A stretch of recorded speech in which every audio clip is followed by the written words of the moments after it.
കർത്താവിൻ്റെ അതിപരിശുദ്ധ നാമം വാഴ്ത്തപ്പെടുമാറാകട്ടെ. എല്ലാ ദൈവമക്കൾക്കും വേഗം വരുന്നവനായ കർത്താവായ യേശു ക്രിസ്തുവിൻ്റെ തന്നെയുള്ള നാമത്തിൽ എൻ്റെ സ്നേഹവും വന്ദനവും നിങ്ങളെ അറിയിക്കുന്നു. ദൈവമായ കർത്താവ് നിങ്ങളെ ധാരാളമായിട്ട് അനുഗ്രഹിക്കട്ടെ, സഹായിക്കട്ടെ.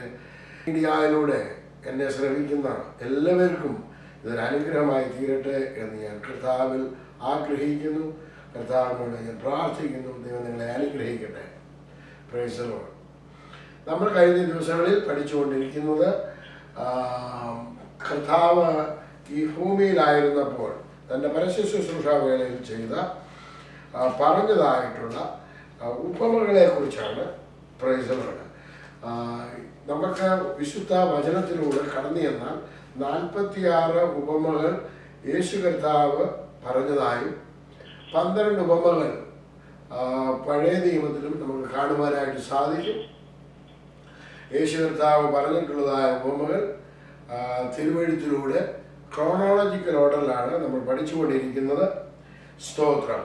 ഈ ഉപമ പഠിക്കുന്നതൊക്കെയും എൻ്റെ ജീവിതത്തിൽ അനുഗ്രഹമാകണം എന്ന് നമ്മൾ വിശ്വസിക്കുകയും നമ്മൾ പ്രാർത്ഥിക്കുകയും ചെയ്യണം. നമുക്ക് മത്തായിയുടെ സുവിശേഷം 28-ാം അധ്യായത്തിൻ്റെ 20-ാമത്തെ വാക്യം, ഞാൻ നിങ്ങളോട് കൽപ്പിച്ചതൊക്കെയും പ്രമാണിപ്പാൻ തക്കവണ്ണം ഉപദേശിച്ചുകൊണ്ട് സകല ജാതികളെയും ശിഷ്യരാക്കുകയും.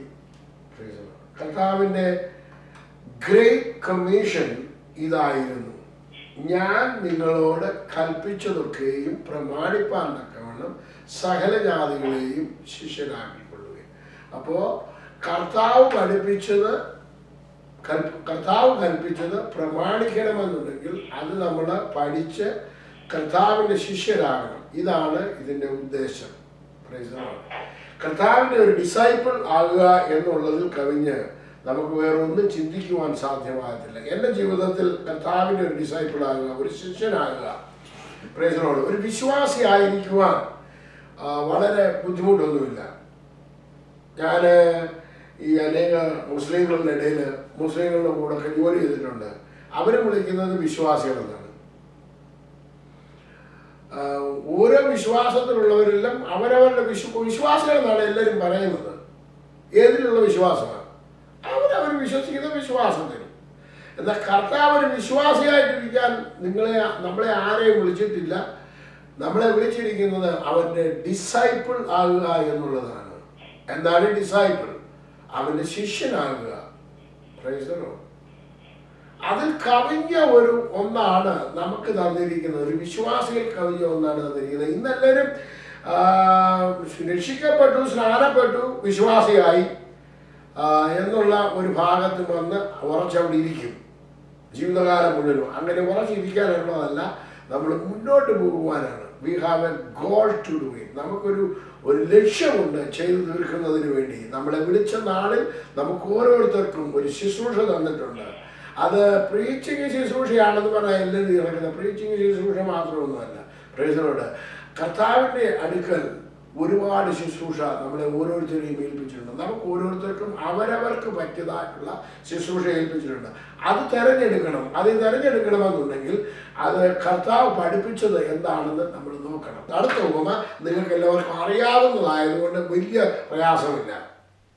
കാരണം അത് സാധാരണഗതിയിൽ എല്ലാ സുവിശേഷകരും പറയുന്ന ഉപമയാണ്. 33-ാമത്തെ ഉപമയിലേക്ക് നമ്മൾ കടന്നു വന്നിരിക്കുകയാണ്.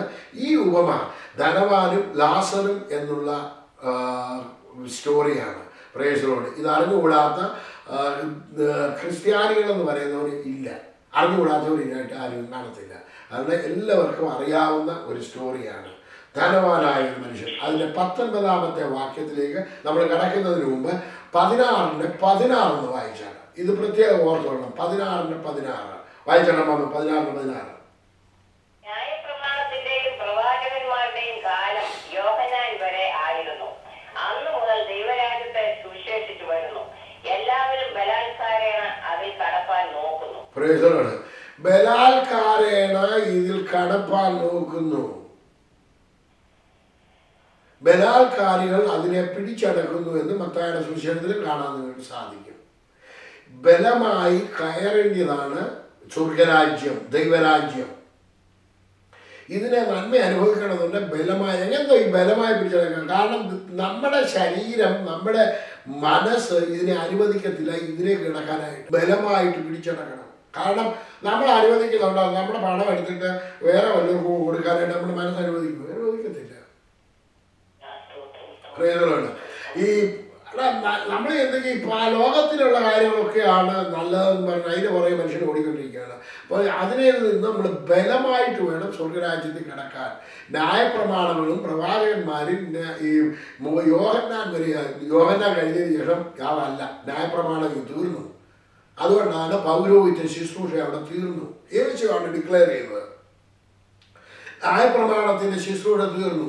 ഇന്ന് ഞങ്ങൾ യാക്കോബക്കാരായിരുന്നപ്പോൾ നിങ്ങൾ യാക്കോബക്കാരും കേൾക്കുന്നുണ്ടെങ്കിൽ നിങ്ങൾ മനസ്സിലാക്കണം. ഓക്കെ, അല്ലെന്നുണ്ടെങ്കിൽ ദൈവമക്കളാണെങ്കിലും മനസ്സിലാക്കണം. പ്രാകാരം, വിശുദ്ധ സ്ഥലം, അതിവിശുദ്ധ സ്ഥലം. ഈ 3 ടാബർനക്കിളിൻ്റെ 3 കാര്യങ്ങൾ അതിനകത്തിലുണ്ട്.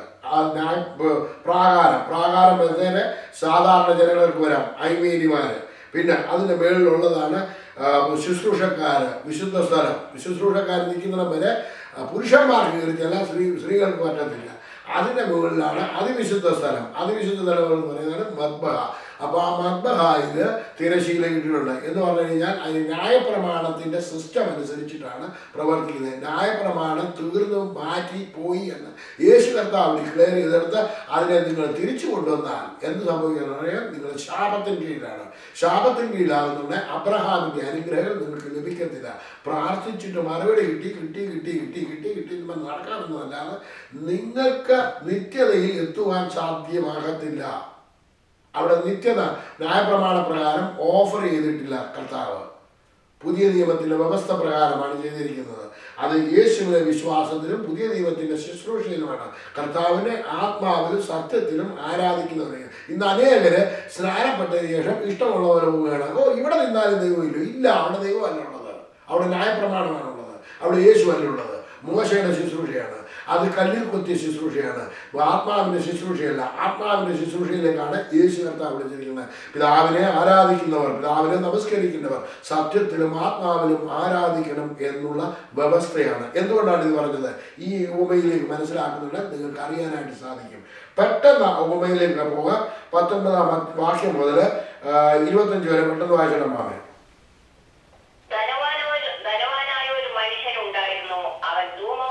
പട്ടും ധരിച്ച് ദിനംപ്രതി ആഡംബരത്തോടെ സൂചിച്ചുകൊണ്ടിരുന്നു. ലാസർ എന്നു പേരുള്ള ഒരു ദരിദ്രൻ വ്രണം നിറഞ്ഞവനായി അവന്റെ പടിപ്പുരയിൽ കിടന്ന് ധനവാന്റെ മേശയിൽ നിന്ന് വീഴുന്ന തിന്ന് വിശപ്പടക്കുവാൻ ആഗ്രഹിച്ചു. നായ്ക്കളും വന്ന് അവന്റെ വ്രണം നക്കും. ആ ദരിദ്രൻ മരിച്ചപ്പോൾ ദൂതന്മാർ അവനെ അബ്രഹാമിന്റെ മടിയിലേക്ക് കൊണ്ടുപോയി.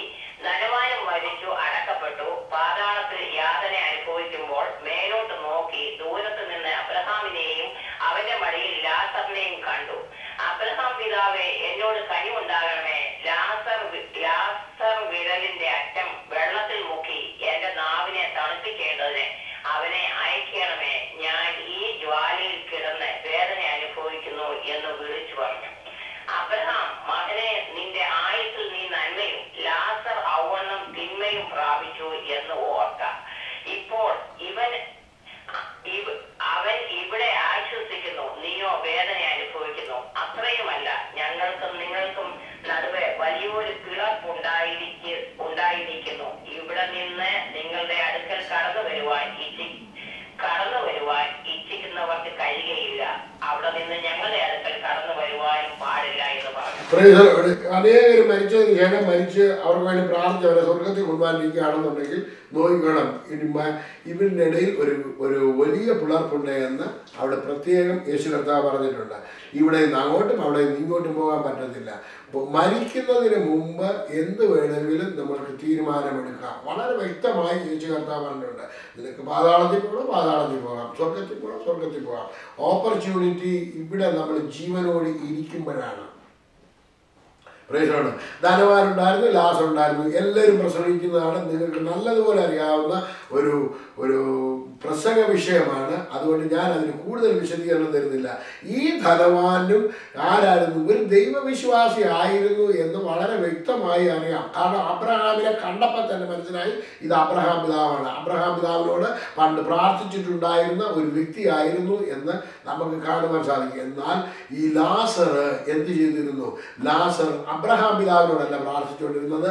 അബ്രഹാം ഞങ്ങൾക്ക് പിതാവായിട്ടുണ്ട് എന്ന് ഉള്ളം കൊണ്ട് പറവാൻ തുനിയരുത് എന്ന് ഈ യോഹന്നാൻ സ്നാപകൻ പറഞ്ഞത് ഈ ലാസർ അറിയാമായിരുന്നു. ലാസർ യഹോവയായ ദൈവത്തിൽ, തൻ്റെ പിതാവായ ദൈവത്തിൽ വിശ്വസിച്ചുകൊണ്ട് അബ്രഹാം നടന്നതുപോലെ നടന്ന ഒരു വ്യക്തിയായിരുന്നു. ധനാഢ്യനല്ലായിരുന്നു, ഒരു ദരിദ്രനായിരുന്നു എങ്കിലും അവൻ ദൈവത്തിൽ ആശ്രയിച്ച ഒരു മനുഷ്യനായിരുന്നു.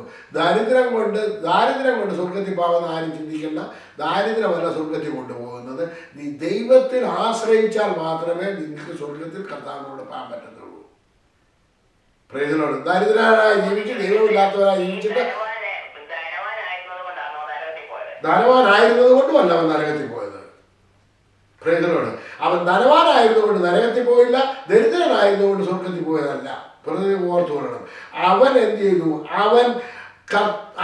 അവന്റെ പിതാവാരായിരുന്നു? അബ്രഹാമായിരുന്നു. അവൻ അബ്രഹാമിലായിരുന്നു വിശ്വസിച്ചിരുന്നത്. അവൻ അബ്രഹാമിന്റെ ദൈവത്തിലല്ല ആശ്രയിച്ചത്. ശ്രദ്ധിച്ചാൽ നമുക്ക് മനസ്സിലാകും. അവൻ അബ്രഹാമിന്റെ ദൈവത്തിൽ ആശ്രയിക്കുക. ഞാൻ അബ്രഹാമിന്റെയും ഇസഹാക്കിന്റെയും യാക്കോബിന്റെയും ദൈവമായിരുന്നു. പ്രൈസലോട്. അപ്പൊ ദൈവത്തിൽ ആശ്രയിക്കുന്നതും അബ്രഹാമിൽ ആശ്രയിക്കുന്നതും, മരിച്ചുപോയ അബ്രഹാമിലായിരുന്നു ഇവന്റെ ആശ്രയം. കാരണം ഇവ പ്രാർത്ഥിക്കുമ്പോഴും, ഞാൻ നരകയാതന അനുഭവിക്കുമ്പോഴും പ്രാർത്ഥിക്കുന്നത് ആരോടാണെന്ന് നോക്കണം? അബ്രഹാമിനോടാണ് പ്രാർത്ഥിക്കുന്നത്, ദൈവത്തോടല്ല. കാരണം അവനെ പഠിപ്പിച്ചു വച്ചിരിക്കുന്നത്, അവന്റെ പാരമ്പര്യവും അബ്രഹാമിനാണ് ദൈവം. ഇവിടെ നമ്മൾ നോക്കിയാൽ നിങ്ങൾക്ക് സംഗതി മനസ്സിലാക്കണമെന്നുണ്ടെങ്കിൽ നിങ്ങൾ യോഹന്നാന്റെ സുവിശേഷം 4-ാം അധ്യായത്തിൽ വരുന്നതോടെ ആ സ്ത്രീ പറയുന്ന ഭാഗം നിങ്ങളൊന്ന് ശ്രദ്ധിച്ചു. യേശുവായിട്ടുള്ള സംഭാഷണത്തിൽ അത് ഇത് എങ്ങനെയാണ്? നമുക്ക് അമ്മാമ ചോദിച്ച ചോദ്യം നല്ല ചോദ്യമായിരുന്നു. താഴ്ച അമ്മ. ആ സ്ത്രീ ചോദിക്കുന്നത് ഇപ്രകാരമാണ്. ഞങ്ങൾ അതിന്റെ 22-ാമത്തെ അതിന്റെ 20-ാമത്തെ വാക്യം, ഞങ്ങളുടെ പിതാക്കന്മാർ ഈ മലയിൽ നമസ്കരിച്ചു വരുന്നു. നമസ്കരിക്കേണ്ടുന്ന സ്ഥലം യെരൂശലേമിലാകുന്നുവെന്ന് നിങ്ങൾ പറയുന്നു. Price the Lord. അപ്പോ ഈ സ്ത്രീ വിശ്വസിക്കുന്നത് ഞങ്ങളുടെ പിതാക്കന്മാരുടെ അനുസരിച്ചിട്ട് ഈ മലയിൽ പോയി പ്രാർത്ഥിക്കണം, നിങ്ങളുടെ പിതാക്കന്മാരുടെ അനുസരിച്ചിട്ട് ആ മലയിൽ പ്രാർത്ഥിക്കണം. അപ്പൊ ഇവർക്ക് മലകളിലാണ് ആശ്രയം, മലദൈവന്മാരാണ്. Price the Lord. അപ്പൊ ഓരോരുത്തരും അവരവരുടെ പിതാക്കന്മാർ, എന്റെ അപ്പനെ അടക്കെടുത്ത് തന്നെ ഞാൻ അടക്കപ്പെടണം, അടക്കിടന്നു നീ എങ്ങോട്ട് പോകത്തില്ലെന്ന് അറിയാമോ? ദൈവസന്നിധി ചെന്നെത്തുന്നില്ല. പിതാക്കന്മാരെ അറിയാത്തതിനെ ആരാധിച്ചു എന്നുള്ള വിവരം നീ മറന്നുപോയി. അവർക്കറിയത്തില്ലായിരുന്നു. നീ അതേമാതിരി പോയി പാതാളത്തിൽ പോകണമെന്നാണോ? ഈ ധനവാനും അത് തന്നെയാണ് സംഭവിച്ചിരിക്കുന്നത്. ഇനി അടുത്ത ഭാഗത്ത് കടന്നു വരികയാണ്. നിങ്ങൾക്ക് സംശയമുള്ളവർ എന്നെ വിളിച്ചാൽ മതി. എന്തായാലും ഞാൻ കൂടുതൽ കാര്യം പറയും. ഇതിന്റെ മർമ്മപ്രധാനമായിട്ടുള്ള വിഷയത്തിലേക്ക് കടക്കുവാനായിട്ട് ഞാൻ ആഗ്രഹിക്കുന്നു. ഇതിന്റെ അനേക ദൈവദാസന്മാരെ, പള്ളിയിലുള്ള അച്ഛന്മാരെ, തിരുമേനിമാരെ, അതുപോലുള്ള എല്ലാവരും പ്രസംഗിക്കുന്ന ഒരു വിഷയമാണ്. ഇത് നിങ്ങൾക്ക് എല്ലാവർക്കും നല്ലതുപോലെ അറിയാം. അതുകൊണ്ടാണ് കൂടുതൽ വിശദീകരണം അതിനകത്ത് ഞാൻ കൊടുക്കാൻ ആഗ്രഹിക്കാത്തത്. ധനവാനായ ഒരു മനുഷ്യനുണ്ടായിരുന്നു. ധനുപ്രവാസം ധരിച്ച് പട്ടും ദിനംപ്രതി ആഡംബരത്തോടെ ജീവിച്ചവനായിരുന്നു. ഇവൻ ആഡംബരത്തോടെ ജീവിച്ചവനെ എന്തിൽ ആശ്രയിക്കാൻ പറ്റത്തില്ലെന്നറിയാമോ? ദൈവത്തിൽ ആശ്രയിക്കാൻ പറ്റത്തില്ല. മത്തായിയുടെ സുവിശേഷം 13-ാം അധ്യായത്തിൽ ഒന്ന് വായിച്ച് 13-ാം അധ്യായത്തിലേക്ക് പോയി. അല്ലെന്നുണ്ടെങ്കിൽ മർക്കോസിന്റെ സുവിശേഷം 4-ാം അധ്യായത്തിൽ പോയാലും കുഴപ്പമില്ല. ഇവിടെ മത്തായി 13-ന്റെ 21-ാമത്തെ വാക്യം.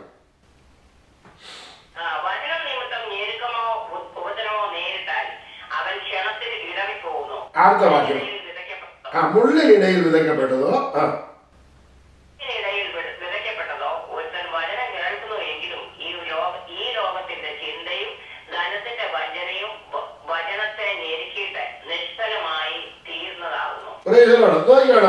ഇവൻ വചനത്തെ ഞെരുക്കിയിട്ട് നിഷ്ഫലമായി തീർന്നതാകുന്നു. ഇവൻ ലോകത്തിന്റെ ചിന്തയും പിന്നെന്ത് വരുന്നു? അടുത്തത് മുള്ളിനിടയിൽ വിളിക്കപ്പെട്ടതോ ഇവൻ ലോകത്തിന്റെ ഇതേയും ധനത്തിന്റെ വഞ്ചനയും കൊണ്ട്. അപ്പൊ ഇവൻ എവിടെയായിരുന്നു? ലോകത്തിൽ ലൗകികനായിട്ട് ജീവിച്ചവനായിരുന്നു. ഇവിടെ നോക്കിയേ, യേശു കർത്താവ് പറഞ്ഞ ആദ്യത്തെ ഉപമയിലേക്ക് നിങ്ങൾ നോക്കണം. ഈ 16-ാം അധ്യായത്തിനകത്ത് ആദ്യത്തെ ഉപമയിൽ പറയുന്നത് ഇപ്രകാരമാണ്: നീ അത്യല്പത്തിൽ വിശ്വസ്തനായവൻ അധികത്തിന് വിചാരകനാകും. ഇവൻ അല്പത്തിൽ വിശ്വസ്തനായിരുന്നോ? ഇവന്റെ പടിവാതിക്കൽ ഒരു ദരിദ്രൻ താമസിച്ചിട്ട് ഇവന് വേണ്ടി ചെയ്തു കൊടുക്കേണ്ട കാര്യങ്ങൾ ഇവൻ ചെയ്തു കൊടുത്തോ? ഇല്ല. ഇവൻ വിശ്വസ്തയോടെ ജീവിച്ചില്ല. വിശ്വസ്തതയെ കുറിച്ചാണ് ഇവിടെ കാണിക്കുന്നത്. ഇവന്റെ ആഡംബരത്തിൽ ഇവൻ ജീവിച്ചു. ഇവന്റെ പടിവാതിക്കൽ വന്നിട്ട് ഇവന്റെ മേശയിൽ നിന്ന് വീഴുന്ന അപ്പക്കഷ്ണം കൊണ്ട് ഉപജീവനം കഴിക്കാൻ ഇവൻ ആഗ്രഹിച്ചു. പക്ഷെ ഈ ഉപജീവനത്തിൽ അധികം ഇവന് ജീവിക്കുവാൻ കൊടുക്കുവാൻ ഇവന് പ്രാപ്തി ഉണ്ടായിട്ടും ഇവൻ ചെയ്തിട്ടില്ല. അപ്പോൾ ഇവന് നിത്യകൂടാരത്തിൽ ഇവന് ലഭിക്കുമോ? ഇല്ല. അവൻ പണക്കാരനായതുകൊണ്ടാണ് ഭാവത്തിൽ പോയത്? അല്ല, അവൻ അത്യല്പത്തിൽ വിശ്വസ്തനല്ലായിരുന്നു.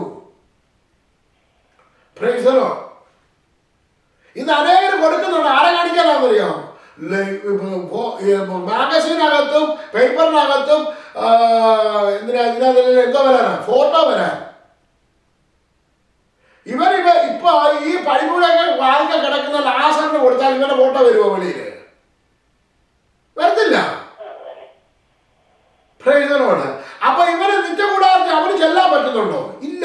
കർത്താവ് ആദ്യത്തെ ഉപമ പറഞ്ഞതും ഇവിടെ കൂടെ നോക്കണം.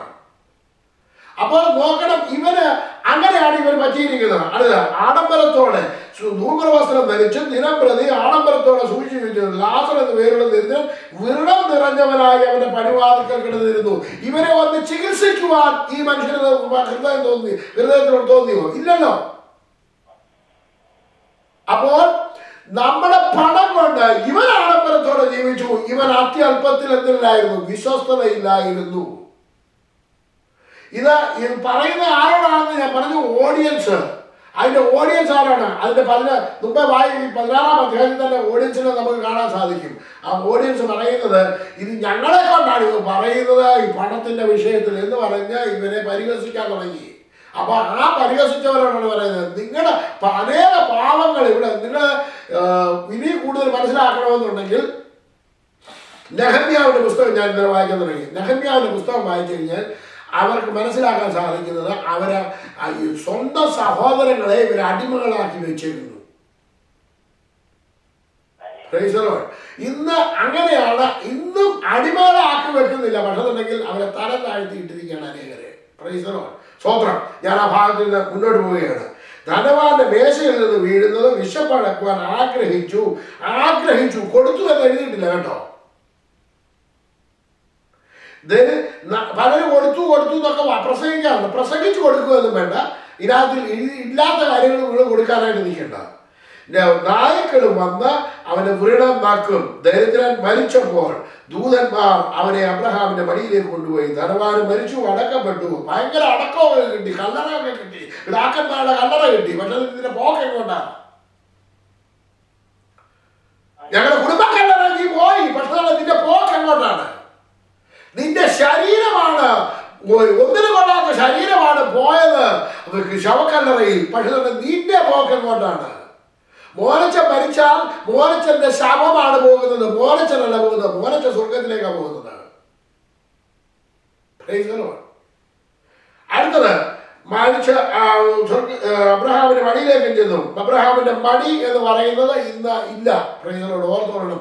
അത് നിങ്ങൾക്ക് മനസ്സിലാക്കണമെന്നുണ്ടെങ്കിൽ ഭൂമിയെ കുറിച്ച് പഠിക്കണം. അതിപ്പോ നിങ്ങൾക്ക് പറഞ്ഞു തരാനായിട്ട് എനിക്ക് സമയമില്ലാത്തത് ഞാൻ ഇവിടെ അവസാനിപ്പിക്കുകയാണ്. സമയം ഏതാണ്ട് തീരാറായി കഴിഞ്ഞു. പ്രൈസലോട് അബ്രഹാം പിതാവ്, ഇത് അബ്രഹാം പിതാവിനോടാണ് പ്രാർത്ഥിക്കുന്നത്. അതിന്റെ 25-ാമത്തെ മകനെ, ഇതിന്റെ ആയുസ്സിൽ നീ നന്മയും ഇത് തിന്മയും അനുഭവിച്ചു എന്ന് ഓർക്കുക. ഇവനിവിടെ ആശ്വസിക്കുന്നു, നീ അനുഭവിക്കുന്നു. അത്രയുമല്ല, നിങ്ങൾക്ക് തമ്മിൽ വലിയൊരു പിളർപ്പുണ്ടായിരിക്കുന്നു. ഇവിടെ നിന്ന് നിങ്ങളുടെ അടുക്കലേക്കും നിങ്ങളുടെ അടുക്കൽ നിന്ന് കടന്ന് ഇങ്ങോട്ട് വരുവാൻ ഇച്ഛിക്കുന്നവർക്ക് കഴിയുന്നില്ല. ഇനി അടുത്ത നോക്കണം. അത്രയുമല്ല, പിന്നെ അതിന് 27-ാമത്തെ വാക്യം, അതിനവൻ പിതാവേ, ഇതാണ് ശ്രദ്ധിക്കേണ്ടത്. ഇവൻ ആരോടാണ് പ്രാർത്ഥിച്ചിട്ടുള്ളത്? ഓക്കെ, മരിച്ചുപോയവരോടാണ് ഇവൻ പ്രാർത്ഥിച്ചിട്ടുള്ളത്. സ്തോത്രം. പിതാവേ അവനെ എൻ്റെ അപ്പൻ്റെ അടുക്കൽ അയക്കണമെന്ന് അപേക്ഷിക്കുന്നു. എനിക്ക് എൻ്റെ 5 സഹോദരന്മാരുണ്ട്, അവരും ഈ യാതനാസ്ഥലത്തേക്ക് വരാതിരിപ്പാൻ അവരോട് സാക്ഷ്യം പറയട്ടെ എന്ന് പറഞ്ഞു. മരിച്ചുപോയ ഒരാളെ അങ്ങോട്ട് ചെന്നിട്ട് ലാസർ എന്ന് പറയണം എന്ന് പറഞ്ഞാൽ മരിച്ചുപോയവരോടാണ് ഇവർ പ്രാർത്ഥിക്കുന്നത്. മരിച്ചുപോയവരിലാണ് ഇവർക്ക് വിശ്വാസമുള്ളത്.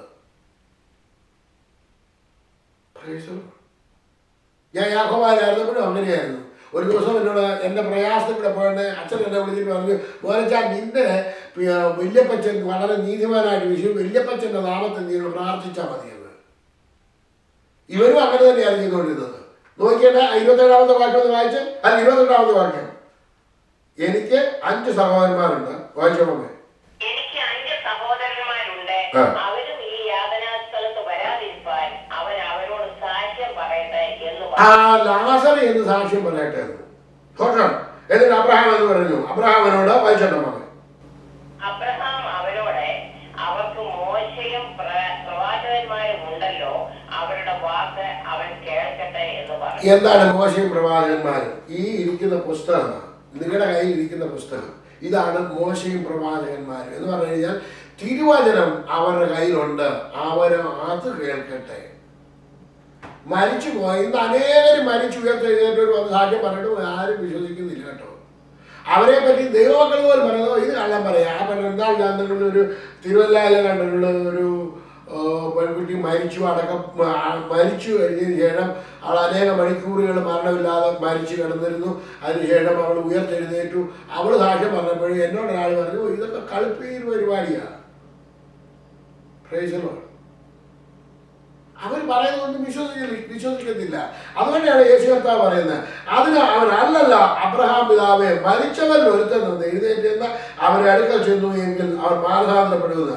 അവനവരോട് മോശയും പ്രവാചകന്മാരുടെ വാക്ക് കേൾക്കാഞ്ഞാൽ മരിച്ചവരിൽ ഒരുത്തൻ എഴുന്നേറ്റ് ചെന്നാലും വിശ്വസിക്കുകയില്ല എന്ന് പറഞ്ഞു. ഇന്ന് മരിച്ചവര് അനേകം ഉയർത്തെഴുന്നേറ്റിട്ടുണ്ട്. അവരാര് പറഞ്ഞു പറഞ്ഞാലും ഇവർ വിശ്വസിക്കത്തില്ല. കാരണം എന്താണെന്നറിയാമോ? വചനം വിശ്വസിക്കാത്തവൻ ഒന്നും വിശ്വസിക്കത്തില്ല. Price the Lord. ദൈവമക്കളെ, ഈ ധനവാന്റെയും ലാസറിന്റെയും ഉപമയ്ക്കകത്ത് പറയുന്നത്, ഒന്ന്, നീ പാരമ്പര്യമായി നീ ക്രിസ്ത്യാനിയായി ജീവിച്ചിരുന്നത് കൊണ്ട് നിന്റെ കല്ലറയിൽ അപ്പൻ്റെ കല്ലറയിൽ പോകണം, അല്ലെ എൻ്റെ കുടുംബ കല്ലറയിൽ പോകണം എന്ന് പറയുന്നത് കഴിഞ്ഞാൽ നിന്റെ ശവം മാത്രമേ അവിടെ പോകത്തുള്ളൂ, നീ പോകത്തില്ല. നിന്റെ ശവം പോകുന്നിടത്ത് നീ ചെല്ലണത്തില്ല. ആരുടെ ശവം പോയിടത്ത് ആരും പോയിട്ടില്ല. നിന്റെ ആത്മാവ് സ്വർഗത്തിൽ ദൈവത്തോടുകൂടി പോകണമെന്നുണ്ടെങ്കിൽ ജീവനുള്ള ദൈവത്തിന്റെ വചനം വിശ്വസിച്ചിട്ട് അവൻ പറഞ്ഞത് അനുസരിച്ചാൽ നീ സ്വർഗത്തിൽ പോകും. വിശ്വസ്തരായിട്ടിരുന്നില്ല അവൻ. ആ ധനവാൻ അവന്റെ ഉണ്ടായിരുന്നതിൽ ഒരു വിശ്വസ്തതയും ഉണ്ടായിരുന്നില്ല എന്ന് നമുക്ക് കാണാൻ സാധിക്കും. അതിനകത്ത് പറയുന്നത്, ലാസർ വിശപ്പടക്കുവാൻ അവിടെ കിടന്നിരുന്നു, അവൻ ആഗ്രഹിച്ചു. അവന് കൊടുത്തോ ഇല്ലെന്ന് അതിനകത്ത് എഴുതിയിട്ടില്ല. ഒരു പക്ഷേ ചിലതുപോലെ കിട്ടിക്കാണുമായിരിക്കും. പക്ഷെ തന്നെ അവന് കൊടുക്കേണ്ട വിധം കൊടുത്തില്ല. വ്രണം പിടിച്ച് അവൻ അവിടെ കിടക്കാൻ മണിപ്പൂര്. ഇവൻ ധൂമ്രവസ്ത്രം ധരിച്ച് ഇങ്ങനെ പോകുന്നുണ്ടായിരുന്നു. നിങ്ങൾ ചിന്തിച്ചു നോക്കേ. അതിന്റെ മേളത്തെ ഉപമയ്ക്കകത്ത് പറയുകയാണ്, നീ അല്പത്തിൽ വിശ്വസ്തനായാൽ അധികത്തിൽ വിചാരകനാകും. അത് മാത്രമല്ല, സ്തോത്രം, നിന്റെ നിത്യകൂടാരങ്ങളിൽ ചേർത്തുകൊള്ളും ഇടയായിത്തീരും. 9ാമത്തെ വാക്യത്തിനകത്താണുള്ളത്, അനീതിയുള്ള മാമോനെ കൊണ്ട് സ്നേഹിതന്മാരെ ഉണ്ടാക്കിക്കൊള്ളുവീൻ എന്ന് ഞാൻ നിങ്ങളോട് പറയുന്നു. അത് ഇല്ലാതെയാകുമ്പോൾ അവൻ നിത്യകൂടാരങ്ങളിൽ നിങ്ങളെ ചേർത്ത് കൊള്ളുവാൻ ഇടയാകും. ഈ മനുഷ്യൻ, ധനവാനായ മനുഷ്യൻ, അനീതിയുള്ള മാമോനെ കൊണ്ട് ഈ ലാസറിനെ സ്നേഹിതനാക്കിയായിരുന്നോ? ഇല്ല. ഈ ലാസർ, ഈ ദരിദ്രനായ ലാസർ ഇവന്റെ സ്നേഹിതനായിരുന്നു. അനീതിയുള്ള മാമോനെ കൊണ്ട് ഇവൻ സ്നേഹിതനെ ഉണ്ടാക്കിയോ? നിത്യകൂടാരത്തിൽ വന്നോണ്ടേ അവന് നിത്യകൂടാരം ലാസറിന് കിട്ടി, ഇവന് കിട്ടിയില്ല. ഇവന് യാതന അനുഭവിക്കുകയാണ്. അവന്റെ കൂടാരത്തിൽ ചെല്ലുവാൻ അവനെ കിട്ടിയോ? ഇല്ല. പ്രൈസലോട്. ഇത് നമ്മൾ ചേർത്ത് പഠിക്കുന്നുണ്ടെങ്കിൽ നിങ്ങൾക്ക് നല്ലോണം മനസ്സിലാകും. 9ാമത്തെ വാക്യത്തിനകത്ത് പറയുന്നത്, അനീതിയുള്ള മാമോനെ കൊണ്ട് നിങ്ങൾക്ക് സ്നേഹിതന്മാരെ ഉണ്ടാക്കിക്കൊള്ളുകയും അത് ഇല്ലാതെയാകും. ഇപ്പൊ ഇവന്റെ പണം കൊണ്ട് വല്ല പ്രയോജനമുണ്ടോ? ഒരു പ്രയോജനമില്ല. അത് ഇല്ലാതെയാകുമ്പോൾ അവർ നിങ്ങളെ നിത്യകൂടാരങ്ങളിൽ ചേർത്തുകൊള്ളുവാനിടയായി തീരും. Price the Lord. നിന്റെ വിശ്വാസമല്ല നിന്നെ രക്ഷിക്കുന്നത്, കർത്താവിലുള്ള വിശ്വാസമാണ് നിന്നെ രക്ഷിക്കുന്നത്. Price the Lord. നിന്റെ വിശ്വാസം നിന്നെ രക്ഷിച്ചിരിക്കുന്നു എന്ന് ചില ഭാഗത്ത് പറഞ്ഞിട്ടുണ്ട്. അത് ഞാൻ ഒരുപാട് പ്രാവശ്യം പല സ്ഥലങ്ങളും പഠിപ്പിച്ചിട്ടുണ്ട്. അത് ആരോട്, എപ്പോൾ, എന്തിനു വേണ്ടി യേശു കർത്താവ് പറഞ്ഞു എന്നുള്ളത് വ്യക്തമായി പഠിക്കാതെ നിന്റെ വിശ്വാസം നിന്നെ രക്ഷിക്കുമെന്ന് പറഞ്ഞുകൊണ്ട് നടക്കരുത്. ദൈവമൈതലേ, നീ കർത്താവിന്റെ ഉപദേശം കൈക്കൊള്ളണം. കർത്താവ് പറഞ്ഞിരിക്കുന്ന ഉപദേശം, ഈ രണ്ട് ഉപദേശം ഉപമയിൽ നിന്നും കൂടെ ഉള്ള ഉപദേശം പറഞ്ഞുതരാൻ നിങ്ങൾക്ക് പറ്റുള്ളൂ. ദൈവമായ കർത്താവ് നിങ്ങളെ അനുഗ്രഹിക്കുകയും സഹായിക്കുകയും ചെയ്യട്ടെ എന്ന് പറഞ്ഞുകൊണ്ട് എൻ്റെ വാക്കുകൾ എവിടെ അവസാനിപ്പിക്കുന്നു. ദൈവം അനുഗ്രഹിക്കട്ടെ.